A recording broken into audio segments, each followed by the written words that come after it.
दोस्तों and hello बच्चों। आज हम लोग बाबू कवर करेंगे क्लास 11th का बायोलॉजी चैप्टर नंबर 1 जीव जगत। क्या करेंगे बाबू? जीव जगत आपका चैप्टर नंबर 1 टॉपिक फर्स्ट है बाबू। हम लोग सबसे पहले जाने क्लास 11th हम लोग शुरू करते हैं। क्या बाबू? Class 11th। पहले देखिए, आप लोग देखिएगा कि बायोलॉजी का हिंदी जो अर्थ होता है वो होता है जीव विज्ञान। क्या होता है? जीव विज्ञान। इसको बाबू दो भागों में बांटा गया। क्या भागों में? दो भागों में बांटा गया। पहला बायो और दूसरा क्या बांटा गया बाबू? लोगोस। जहां बायो का मतलब होता है लाइफ। क्या होता है? बायो का मतलब होता है लाइफ और लोगोस का मतलब होता है स्टडी।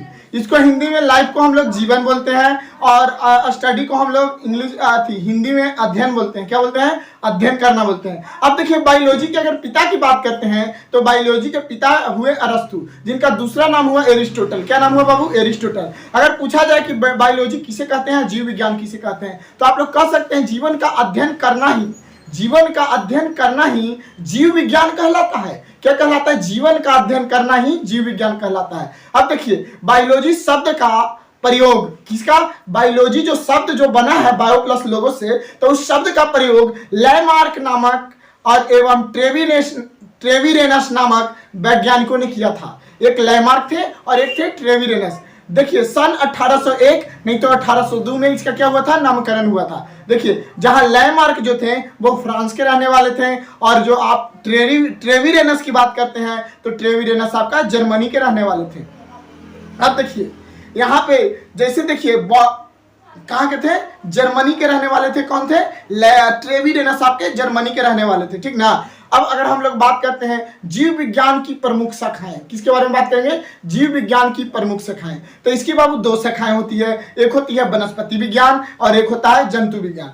अगर हम लोग वनस्पति विज्ञान के बारे में बात करें तो इसमें आता है पादप पौधे। क्या आते हैं? पादप पौधे। जैसे बॉटनी शब्द की उत्पत्ति जो हुई थी लैटिन भाषा के बोटेन शब्द से हुई थी। किससे हुई थी बाबू? लैटिन भाषा के बोटेन शब्द से हुई थी, जिसका अर्थ होता है घास, पादप, पेड़, पौधा। क्या होता है? जिसका अर्थ जो होता है घास, पादप, पेड़, पौधा। देखिए, बॉटनी शब्द का जो सबसे पहले प्रयोग किया गया था, कौन शब्द का? बॉटनी शब्द का जो सबसे पहले प्रयोग किया गया था वो आपका 14वीं शताब्दी में किया गया था। कब किया गया था बाबू? 14वीं शताब्दी में किया गया था, समझे।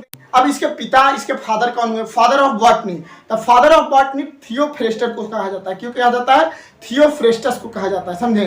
अब अगर इसकी परिभाषा की बात करते हैं बाबू, तो जीव विज्ञान की वह शाखा, क्या? जीव विज्ञान की वह शाखा जिसके अंतर्गत पौधे, वनस्पति का अध्ययन किया जाता हो। जीव विज्ञान की वह शाखा जिसके अंतर्गत पादपों, पौधों और वनस्पतियों का अध्ययन किया जाता हो, उसे वनस्पति विज्ञान कहते हैं। क्या कहते हैं? उसे वनस्पति विज्ञान कहते हैं। और वनस्पति विज्ञान का अध्ययन फ्लोरा कहलाता है। क्या कहलाता है बाबू? फ्लोरा कहलाता है। आज हम लोग वनस्पति विज्ञान तक ही जानेंगे। अब मिलेंगे नेक्स्ट वीडियो में, तब तक के लिए जय हिंद।